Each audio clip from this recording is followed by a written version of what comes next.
Perfecto, amigo. Entonces, iniciamos el tema del curso de Código Tributario, como se los habíamos comunicado ya previamente respecto a, a este, digamos, evento, a este curso.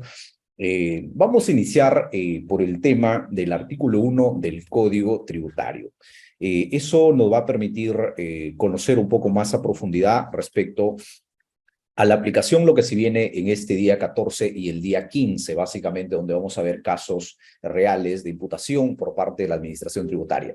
Muy bien, entonces, en esa línea, ¿qué nos dice el artículo 1? Concepto de la obligación tributaria. O sea, literalmente nos dice la obligación tributaria, que es de derecho público. Hay que entender esa figura porque muchos amigos no lo entienden, o muchos emprendedores, muchos empresarios no entienden esta figura.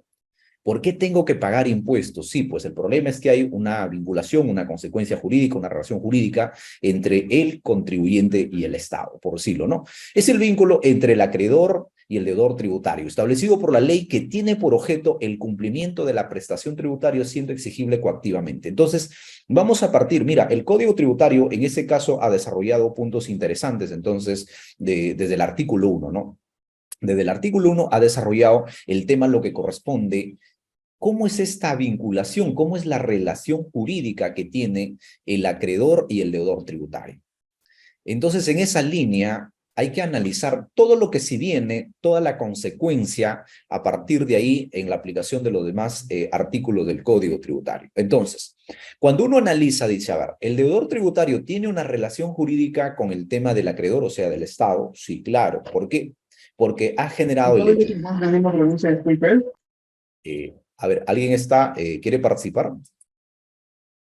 Pues se le activó el micro, creo, ¿no? Voy a silenciarlo todos. Perfecto. Entonces, en esa línea, estábamos explicando básicamente que existe una relación entre el deudor y el acreedor tributario. Y esa relación jurídica básicamente es un tema de dar, un tema de hacer y no hacer, que esto tiene relación con el tema del Código Civil, ¿no? Que recoge un parte del Código Civil. ¿Y por qué vamos a decir que dar, ¿no? Porque claro, al haber nacido la obligación tributaria, al haber, digámoslo, hecho una operación gravada, entonces va a tener que pagar impuestos. Es así como se realiza entonces esa vinculación, esa consecuencia, esa relación jurídica entre el deudor tributario y el acreedor básicamente, y esta puede ser cobrado de manera, digámoslo, coercitiva o de manera coactiva. Entonces, ¿por qué? Porque hay una norma que así lo ha tipificado, así lo ha señalado, así básicamente lo ha establecido, ¿no?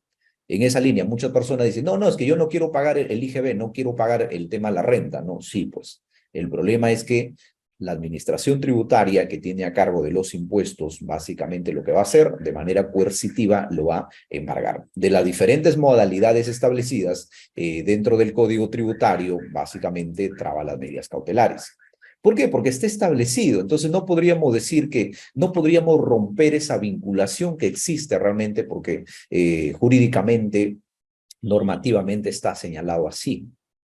Está señalado así. Entonces, ¿por qué en esa línea, entonces, el contribuyente, al haber generado el hecho imponible, al haber convertido en contribuyente, entonces lo que va a hacer, tiene que sí o sí soportar el tema de la fiscalización por parte de la administración tributaria? No, es que llegó la fiscalización, le voy a cerrar la puerta. No lo puedes hacer. No lo puedes hacer. Tienes que soportar sí o sí lo que, digámoslo, está previsto en la norma que la administración tributaria tiene la capacidad de poder, obviamente, fiscalizar, ¿no? Entonces, en esa línea, debemos entender a partir del artículo 1, básicamente, del Código Tributario.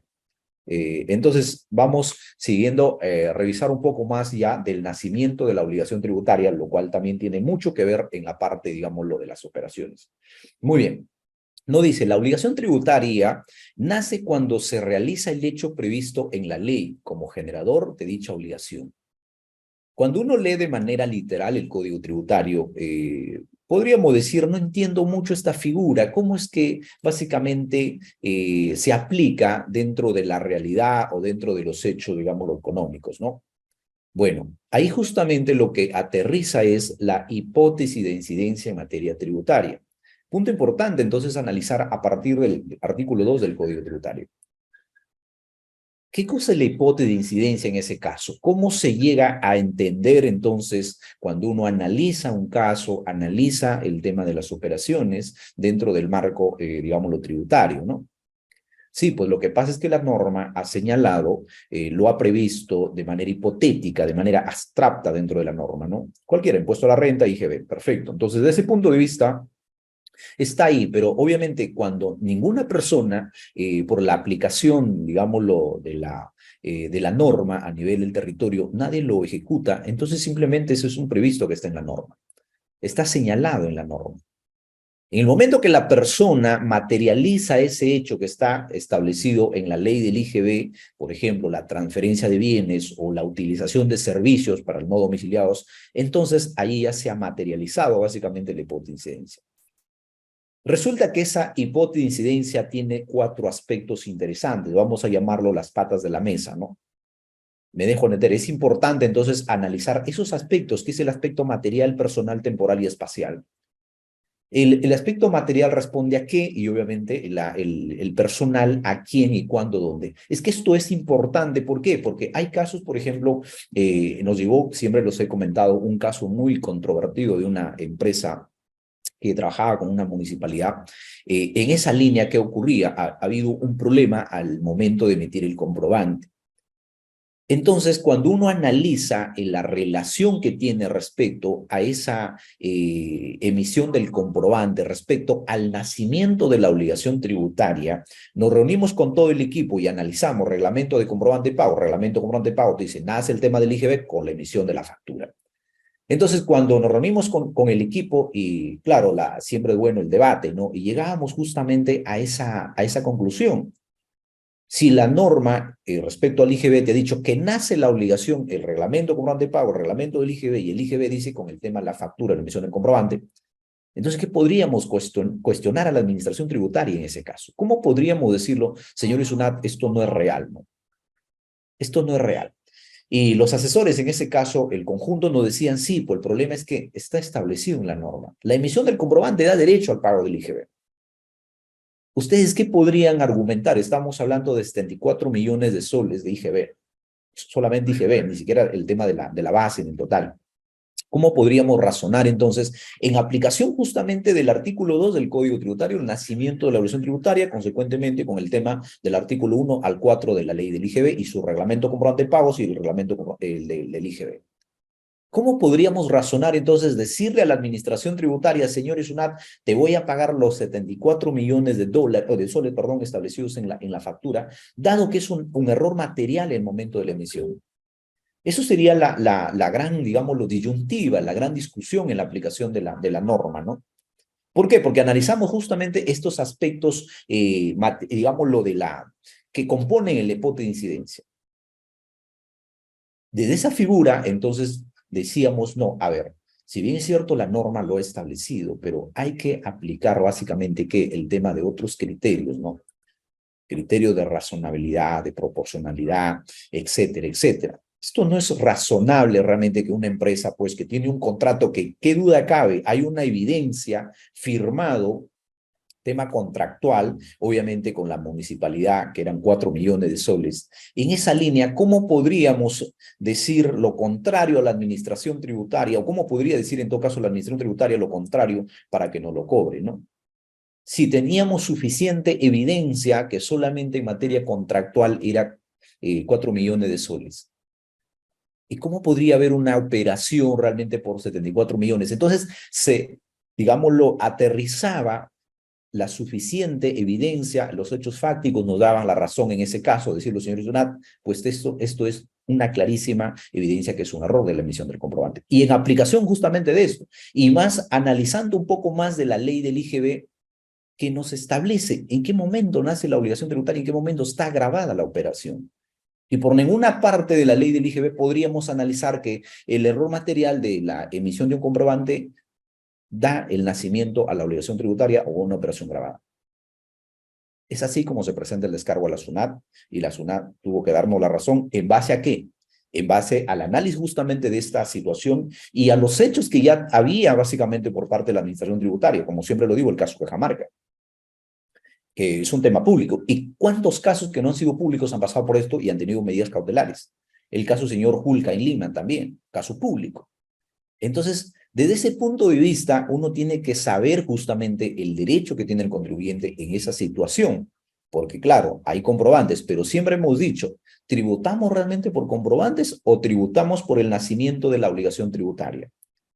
Eso es lo interesante realmente al análisis, vuelvo a recalco, desde el punto de vista del artículo 2 del Código Tributario. Entonces, estos hechos, cuando quieran analizar, los aspectos son importantes en el nacimiento, o digo, dentro de la hipótesis de incidencia. Los 4 aspectos. Si yo, por ejemplo, digo, a ver, ¿dónde se ha dado la operación? Quiero responder a la pregunta ¿dónde? ¿Dónde se ha llevado a cabo la operación? ¿En un territorio grabado? ¿En un, de repente, exonerado? ¿Dónde es el tema espacial realmente? Porque recuerden que la norma en materia tributaria, en materia laboral, en materia penal, siempre va a haber este, digámoslo, aspecto espacial, que se aplica dentro del territorio. ¿Me dejo entender? Entonces, por eso es importante. La temporalidad también es importante analizarlo. ¿Cuándo? ¿En qué momento realmente? ¿Quién es el que ha realizado el hecho, digámoslo, de la operación? ¿Es una persona natural? ¿Es una persona jurídica? ¿Bajo qué contexto? ¿No? Entonces, todos estos aspectos nos van a permitir, obviamente, aterrizar a la realidad, ¿no? Entonces, amigos, es importante ¿para qué? Para poder ejercer la defensa ante la SUNAT ante una situación que probablemente resulte un poco complicado. Que duda cabe, hoy estamos, por ejemplo, con los comprobantes electrónicos de manera masiva. Y este va a ser un problema porque la SUNAT, si no declaras el comprobante que dice 50.000, 100.000, 200.000, ya hemos tenido varios casos de este tema del nacimiento de la obligación tributaria y en todos los hemos ganado a la SUNAT. Hemos tenido varios realmente, no solamente uno. Sí, ¿por qué? Porque se da, obviamente. La gente que está en la parte de emisión de comprobantes electrónicos, pues quizá no es una persona preparada en contabilidad o no tiene conocimiento de contabilidad, simplemente sabe digitar y emite la factura, pues emite la boleta. Y claro, si no hay un buen control, no hay un cierre adecuado, una buena administración, una disciplina en la empresa, entonces, ¿cuándo se dan cuenta? Cuando recién pasa la validación del área contable. Y el área contable dice, pues a ver, ¿qué pasó aquí, no? Claro, si es que obviamente lo observa, porque a veces hay operaciones que también dice, ah, no, sí, el cliente ha realizado operaciones, pero nosotros siempre tenemos un control. ¿Y por qué tenemos un control? Porque siempre sabemos, por ejemplo, cuál es el promedio de la declaración de pago mensual a la zona que tiene el contribuyente. Eso es importante, porque si no hacemos esa observación, cuando eso, digamos, lo manejamos a nivel contable, entonces ocurre que ya tenemos una variable de medición. Y cuando es algo que no es razonable, algo que no está dentro del promedio, entonces nos preocupa. Empezamos a preguntar, ¿no? ¿Qué pasó en este caso? Nos pasó con un contribuyente de la venta y distribución de gas. Pasó en el año 2021, si mal no me falla la memoria, ¿no? Siempre lo se contaba. Resulta que el gas, si no recuerdo, estaba en 50, se equivocan, lo emiten por medio millón de soles. Entonces el área contabilidad al toque salta, dice, ¿qué pasó? Esto no es razonable. ¿Cómo va a costar un balón de gas? Pues 500.000 soles, eso no es posible. Y se aplica justamente, y llegó obviamente el requerimiento de SUNAT, dijo, pero a ver, señores, según su facturación en el sistema de SUNAT es tanto. Y usted me está declarando por tanto. Yo quiero saber por qué no. Es que la licitación. Me dejo entender. Entonces, es importante, claro, ahí en ese caso, por eso siempre es importante realizar los hechos que pueden ocurrir en la práctica desde el punto de vista de la omisión, desde el punto de vista del error, y obviamente poder corregirlos a través de una nota de crédito o de una anulación de repente de la operación. En ese caso concreto que les cuento del gas, ¿qué pasó? ¿Ha habido la transferencia? Sí, ha habido en ese caso la transferencia del bien. Ha habido la transferencia del gas, del producto, ¿no? Entonces, ¿qué es lo que hicimos? Simplemente se declaró por el importe correcto que son los 50 soles. No podríamos anular la operación. ¿Por qué? Porque si anulamos significa que obviamente no ha nacido la obligación tributaria. Realmente sí nació la obligación tributaria. El problema es que hay un error. Simplemente se declaró por el importe correcto. Y así se le dijo a la SUNAT. Me dejo poner. En el otro caso que les cuento más relevante, ahí no nació la obligación tributaria. Porque eso sí fue clarísimo de un error. Que no era la factura realmente, la factura era otra, porque obviamente se comete un error al momento de la emisión de la factura. Entonces ahí, caballero, como dice, anular la operación. En ese caso sí cabe emitir la nota de crédito porque se entiende que el nacimiento de la obligación tributaria no se ha dado. Significa que no ha habido prestación de servicio, significa obviamente que no ha habido la transferencia del bien. En esa situación, entonces yo simplemente lo que hago es emitir la nota de crédito para anular. ¿Eso cuándo lo puedo hacer? Posterior a la fecha de cierre. Pues estamos en julio, liquidando ahorita, podías hacerlo en agosto. Entonces no pago impuestos en julio. No pago, pues ¿por qué? Si no ha habido nacimiento de la obligación tributaria. Sí, pero está la factura, no importa. Por eso es importante realmente tener en cuenta lo que corresponde al nacimiento de la obligación tributaria, estimados amigos. ¿vale? Si tiene preguntas, lo pueden formular. Encantado de repente de poder responder.